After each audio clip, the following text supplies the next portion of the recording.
Okay guys, anda nak cari kereta SUV yang brand Japan, lepas tu nak nampak ala-ala konti, ini dia, Mazda CX-5.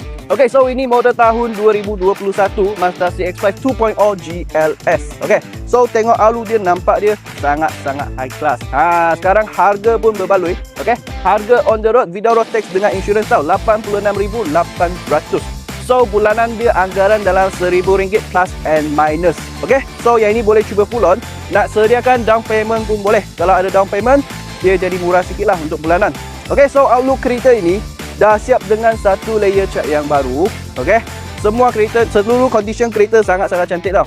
Kereta tak pernah kena accident ataupun kena banjir.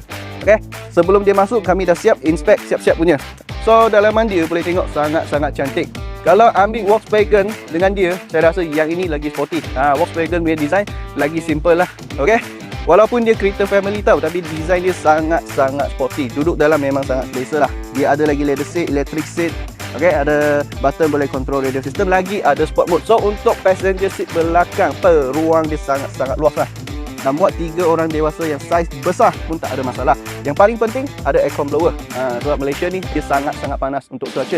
Alright, design belakang memang sporty lah guys. Dengan lampu yang tajam-tajam. Okay, dengan design belakang dia, orang jauh-jauh nampak sudah tahu ini Mazda CX-5. Okay, so kawan-kawan, kalau minat dengan kereta ni, komen bawah ataupun PM saya.